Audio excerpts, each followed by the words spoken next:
10 councillors of the eThekwini Metro who benefited from municipal tenders have been named and shamed.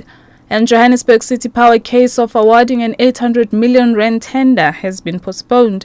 With a news update, I am Busima Kutulela. 10 councillors of the eThekwini Metro who benefited from municipal tenders have been named and shamed.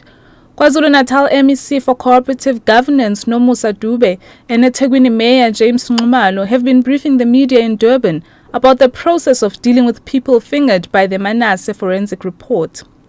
The councillors are J.N. Cele, G.M. Cele, S. Shange, S.Z. Xulu, P.P. Hlengwa, B.A. Chili, S. Gumede, M.P. Gumede, T.S. Mjali, and M. Shezi.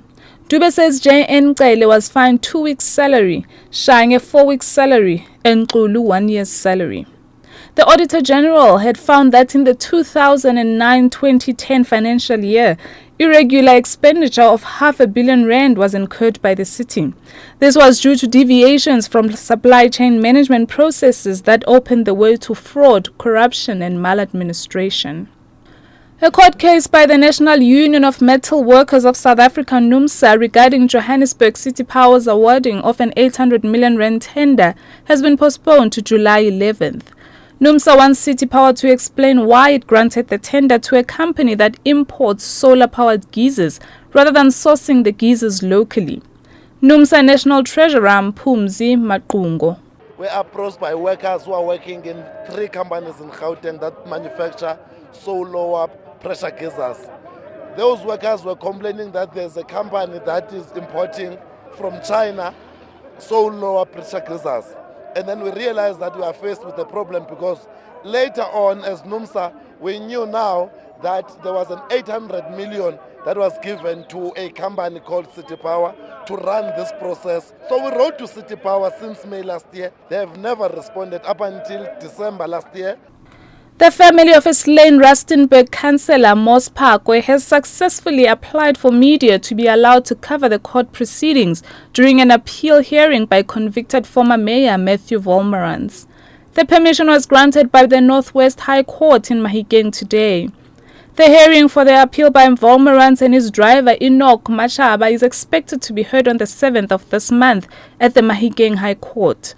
Family spokesperson Lincoln Morgan says the family is happy about the outcome. We have requested media coverage on behalf of the family so as to ensure that on Friday the 7th, when the case of Mr. Wolmarans will be unfolding, will then unfold. The first one will be that there should be transparency because this is a national issue. Second to that, there should be justice. And finally, dozens of homes have been affected by a fault fire at Nkandla in northern KwaZulu-Natal. Locals suspect that the fire was started by kids who were herding cattle in the area. The affected community members have been placed in a place of safety and given blankets, food and tents. Mayor of Nkandla, Ntuli, says this is the second such incident in the area. He says they have now launched a program to assist rural communities in extinguishing failed fires. We are also sending the message that since this season is known to be full of the veiled fire, the citizens of Nkandla, we are going to assist them by visiting different places wherein there will be a workshop on how to handle the fire so that they are protected from the similar incident.